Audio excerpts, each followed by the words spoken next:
the Apostle Paul returned to Jerusalem.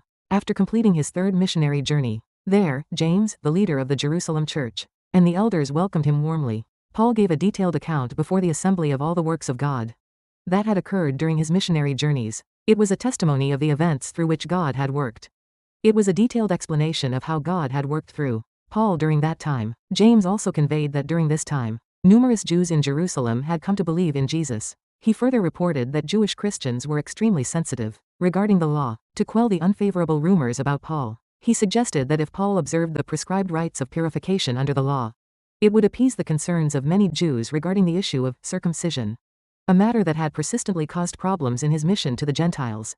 Thus, Paul, following James's suggestion, observed the prescribed rites of the law. Paul obeyed in accordance with the order of the church, striving deliberately not to cause trouble. When Paul had completed his ministry in the Asia region and was about to go to Jerusalem, he received much urging from his fellow workers not to go to Jerusalem, where suffering awaited him. Thus, Paul endeavored to keep as low a profile as possible.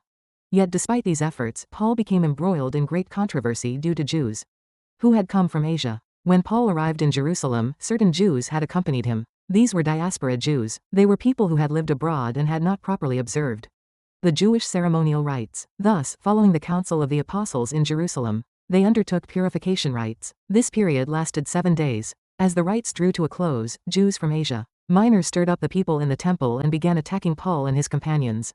These were the very individuals who had persistently followed Paul, acting as thorns in his side. They were wicked men who consistently took the lead in attacking Paul.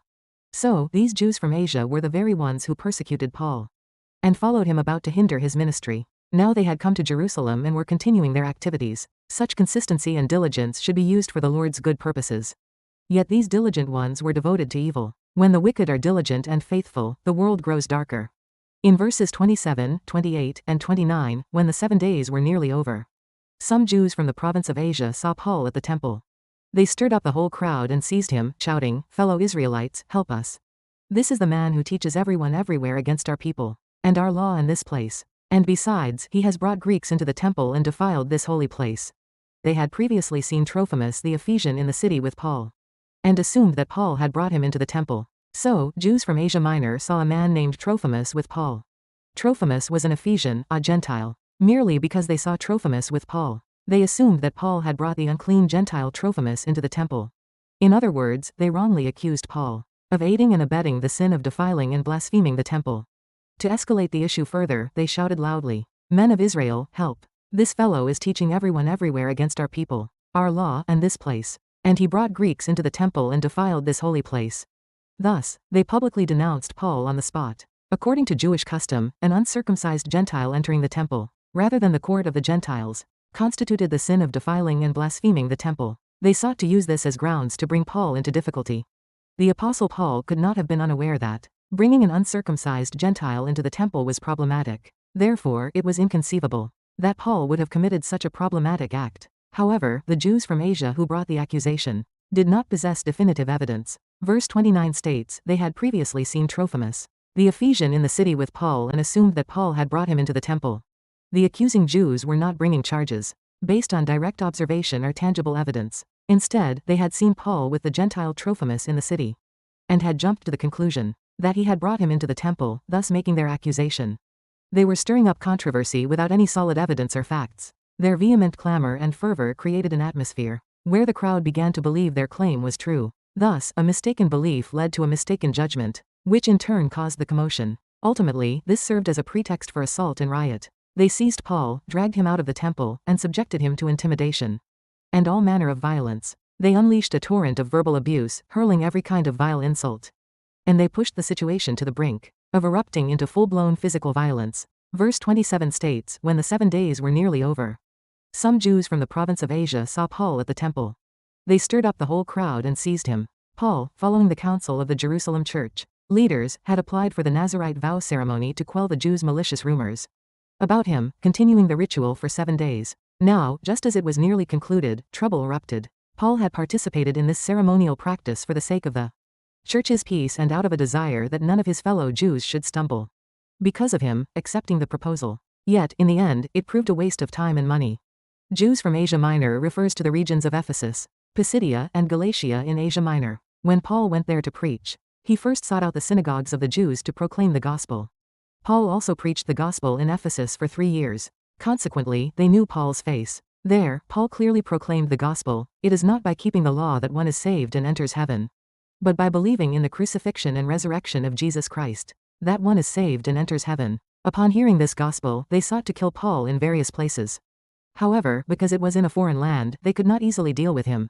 Now that they had met him in his homeland, Jerusalem, they saw it as a good opportunity and stirred up the whole crowd to try to kill Paul. Yet, the accusation they leveled against Paul that he had brought Gentiles into the temple was based on mere conjecture and falsehood, without any solid evidence. Such forces that hinder the gospel are demonic. The devil is a liar from the beginning and the father of lies. John chapter 8:44 states, "You belong to your father, the devil, and you want to carry out your father's desires." He was a murderer from the beginning, not holding to the truth, for there is no truth in him. When he lies, he speaks his native language, for he is a liar, and the father of lies. The Trophimus mentioned here was the man who had come to Jerusalem with Paul, bearing relief offerings from Ephesus to aid the brothers suffering famine there. Yet these people raised a clamor, claiming that Paul's entry into the temple with Trophimus had destroyed their cherished distinction from the Gentiles. They were worshippers of sacred buildings. What ought to be holy is not buildings or places, but the human heart and soul.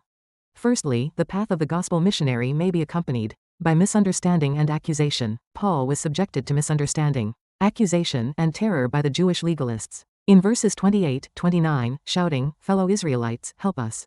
This is the man who teaches everyone everywhere against our people and our law and this place. And besides, he has brought Greeks into the temple and defiled this holy place." They had previously seen Trophimus the Ephesian in the city with Paul, and assumed that Paul had brought him into the temple. Paul was not disregarding the law, rather, he was performing purification rites in the temple out of respect for it. Yet the Jews branded Paul a lawbreaker. This is precisely what Jesus endured. In John chapter 2:19, Jesus answered them, "Destroy this temple, and I will raise it again in 3 days." The Jews misunderstood his words. They seized upon his statement, "Destroy this temple, and I will raise it again in 3 days," to drive him to crucifixion. Accusing him of blaspheming the law and defiling the temple, the gathered Jews, without a second thought, seized Paul and dragged him out of the temple. Why did they drag him out? Because one could not kill a person within the temple itself. The act of dragging him out was an active expression of their intent to kill Paul. In verse 30, it states, "The whole city was aroused, and the people came running from all directions. Seizing Paul, they dragged him from the temple, and immediately the gates were shut." What must Paul's state of mind have been at that moment? It was the very instant when he could have thought, "I am as good as dead." Who was it who, in the past, stood behind those stoning Stephen to martyrdom, shouting, "Well done," while guarding their clothes? It was none other than Paul himself. So, in that moment, a whirlwind of emotions must have swept through him. Dragged out of the temple doors shut behind him. What now? Verse 32 tells us that until the commander, the centurion, and the soldiers arrived, Paul was beaten. Why did they beat him? They intended to kill him. Paul was driven to the very brink of death. Paul had already resolved himself to death when he went up to Jerusalem. He had anticipated being arrested upon arriving in Jerusalem and was prepared for the possibility that he might die. Nevertheless, when faced with imminent death, Paul must have thought, "Is this truly the end?" The Jews sought to kill Paul over the temple desecration issue, to which they reacted sensitively.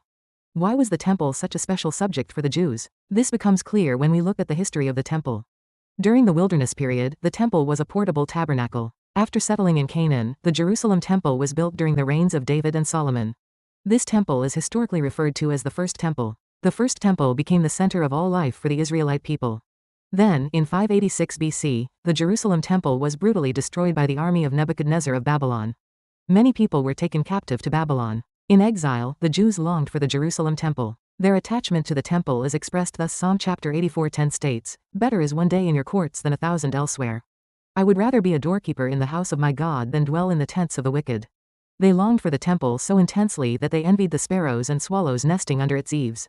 Then, liberated by Cyrus, king of Persia, Israel returned around 520 BC and rebuilt the temple. This is called the Temple of Zerubbabel, or the Second Temple. The Temple of Zerubbabel was also built on the site of Solomon's temple. However, the Second Temple was hastily constructed and was not as magnificent or sturdy as Solomon's temple. Consequently, repairs were undertaken. This expansion and extension was undertaken around 20 BC by Herod, who was king of Judea at the time. This became the Herodian Temple. It is referred to as the expanded version of the Second Temple. Construction began 82 years prior and was completed around 63 AD during the governorship of Albinus. This magnificent temple was sufficient to instill pride in the Jewish people. During festivals, people flocked to this temple from all corners of the world. Yet, just 7 years after its completion, in 70 CE, it was utterly destroyed and burned to the ground by the Roman general Titus. Thus, for the Jewish people, the temple had a history fraught with twists and turns. Consequently, their attachment to it was exceptionally profound. Thus, the Jews regarded desecration of the temple, alongside blasphemy against the law, as the gravest form of sacrilege. Jesus Christ was put to death for the crime of blasphemy against the temple, and Stephen likewise met his end for the same offense. The Apostle Paul too was implicated in a charge of blasphemy against the temple. The accusation was that Paul had brought Gentiles into the temple. Gentiles could enter as far as the court of the Gentiles, but beyond that, they were absolutely forbidden to approach the Jewish court, the court of the women, the court of the priests, the holy place, or the Holy of Holies. In 1871, a warning inscription in Greek and Latin was discovered on the fence separating the court of the Gentiles from the temple area. It read, "No Gentile may enter the enclosure surrounding the temple. Whoever is caught doing so shall be put to death." Ultimately, the cries of, "Kill him," that had been directed at Stephen were now being directed at Paul. Secondly, those commissioned with the gospel mission are under God's protection even in the midst of suffering. When the Jews, without any formal trial, made a great uproar demanding the death of the Apostle Paul, the disturbance spread throughout the whole city. In verses 31-32, while they were trying to kill him, news reached the commander of the Roman troops that the whole city of Jerusalem was in an uproar. 32 He at once took some officers and soldiers and ran down to the crowd. When the rioters saw the commander and his soldiers, they stopped beating Paul. Paul's involvement in stoning Stephen for blasphemy against the temple had occurred nearly 20 years prior. Yet now, Paul himself faced execution in precisely the same manner he had participated in Stephen's death. This was likely the moment when Paul himself thought, "As one sows, so shall one reap." However, at that critical juncture, rumors of the disturbance reached the 1,000-man commander, the official in charge of public order in Jerusalem. Moreover, as it was the Pentecost season, a time of heightened vigilance over Jewish movements to prevent riots or disturbances, the news was reported with great speed. The commander referred to here was a Roman officer commanding 1,000 men. This unit comprised 760 infantry and 240 cavalry. Acts 23:26 reveals his name was Claudius Lysias. The headquarters of this garrison was located in the Antonia fortress, built upon the hill to the northwest of the temple. When the centurion and the commander arrived, the agitated crowd did not kill Paul. They had intended to kill him but stopped. Why did they stop? If they had stoned him to death in full view of the centurion, this would have violated Roman law. Consequently, those who threw stones or carried out the execution would have been punished under Roman law. Therefore, they ceased their attempt to kill Paul. At that time, Israel was a colony of Rome and could not execute capital punishment without a trial by the Roman authorities. Even in the time of Jesus Christ, they sought to kill him by first obtaining a death sentence from the Sanhedrin, the Jewish religious court, and then deliberately bringing him before Pilate for another trial. This was because the colonial Israel could not arbitrarily carry out executions. It was not God's will for Paul to be beaten to death by the Jews in Jerusalem. Therefore, Paul was rescued and arrested by the centurion's hand. Subsequently, while imprisoned, Paul was instead able to receive protection. At this time, God clearly told Paul Acts 23:11. "Take courage, as you have testified about me in Jerusalem, so you must also testify in Rome." However, although Paul was arrested in Jerusalem and received protection, he was subsequently left in the prison at Caesarea for 2 years without trial. Paul could have proven his innocence and been released, yet he could not be set free in that manner. For outside, there were many Jews lying in wait to kill Paul. Indeed, there were even those who had sworn an oath not to eat until they had killed Paul. Therefore, leaving the prison was not the best course for Paul. Thus, 2 years passed in prison. How stifling it must have been for Paul at this time. A man who should have been roaring like a lion, proclaiming the gospel, was instead imprisoned without any proper trial, this way and that. So, with no other option, Paul appealed to Rome as a Roman citizen. Thus, Paul was sent to Rome. And after a long time had passed, he came to realize why he had been arrested, why he had been imprisoned, why he had been left to rot there. In Philippians chapter 1:12, he wrote, "Now I want you to know, brothers and sisters, that what has happened to me has actually served to advance the gospel."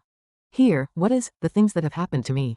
It refers to the ordeal Paul endured when he was arrested in Jerusalem, imprisoned for 2 years in Caesarea, and then brought to Rome, where he was bound in chains in prison.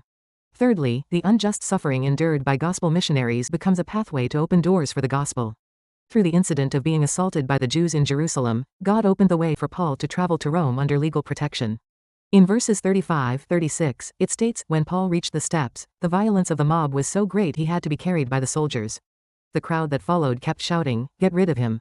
The Jews did not relent in their intent to kill Paul. They pursued the soldiers escorting him, shouting for his death. The soldiers had to carry Paul to escape the violent mob. The phrase, when Paul reached the stairway, refers to the stone steps ascending from the courtyard of the Jerusalem temple to the Antonia fortress.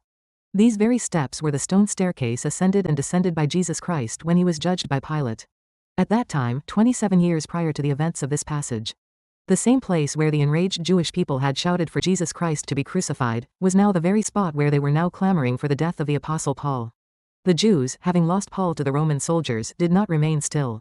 They followed the soldiers, shouting, "Away with Paul." This event symbolically shows that even if we are freed from the law, whenever our faith grows weak, the law will always seek to kill us again. Galatians chapter 3:23 states, "Before the coming of this faith, we were held in custody under the law, locked up until the faith that was to come would be revealed."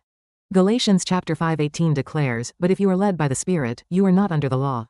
Therefore, we must always be filled with the Word and filled with grace. Paul was captured by the legalists and faced death, yet by God's providence for the gospel, he was spared. When we stand before the law, our nature being corrupt and fallen, we are condemned before it and are sinners who can only face eternal death. Yet through the gospel by which we are justified by faith in the love of God the Father and the merits of Christ, we have been declared righteous. Therefore, I pray you may enjoy true freedom and happiness of heart by following not the old law but the new law, the gospel. I pray you may follow not the law that kills but the law that gives life, the gospel. And I pray you may be filled with the Holy Spirit, that you may be even more filled with the gospel. Paul had always prayed and longed to go to Rome, and now this became the starting point for the answer to that prayer. As a missionary, as one who proclaimed the gospel, Paul desired to go to Rome. Yet God arranged for Paul to visit Rome as a prisoner. This is the mystery of the life of prayer. By human wisdom alone, the work of God is utterly incomprehensible. But why did God insist on sending Paul as a prisoner? Firstly, because he was visiting Rome as a prisoner. He had the opportunity to meet many high-ranking individuals. Had Paul gone to Rome as a missionary, as he had desired, he would have met only ordinary people. But by going to Rome as a prisoner, he met countless famous people. He even met kings. Under the pretext of a trial, he met Governor Belius, the newly appointed Governor Festus, and even King Agrippa, gaining opportunities to preach. Whether they believed or not was God's concern. Paul's duty was simply to bear witness to the word. Thus, Paul's visit to Rome, though entirely different from what he desired not as a missionary, but as a prisoner, paradoxically enabled him to accomplish far more missionary work. This is precisely God's providence and method. Moreover, by visiting Rome as a prisoner, he avoided mortal peril. Had Paul gone to Rome as a missionary, he would likely have been assassinated en route. Yet God mobilized even the centurion to protect him. Furthermore, Paul's visit to Rome as a prisoner had financial reasons. Frankly, Paul lacked the financial means for a missionary journey to Rome at that time. Yet, traveling as a prisoner meant Paul could sail and be fed at the expense of the Roman treasury. Moreover, he was not traveling alone. The centurion accompanied him, leading a large contingent of soldiers. How astonishing is God's providence! Furthermore, Paul, traveling as a prisoner, was able to conduct his mission in a place equipped with the finest facilities. Rome provided the finest facilities, and though it was a trial setting, he was given the opportunity to bear witness to the gospel, much like a testimony meeting. All this was God's providence. Paul's unjust arrest seemed tragic, yet in God's eyes, it was a historic moment opening a channel for the gospel. Amidst misunderstanding and accusation, even in the midst of suffering, God used Paul. Today, as we live for our calling, we too may face misunderstanding and injustice. Yet at the end of that path lies God's purpose. As Romans 8:28 declares, and we know that in all things God works for the good of those who love him, who have been called according to his purpose. May you walk the path of mission that fulfills the Lord's purpose. In his name I pray.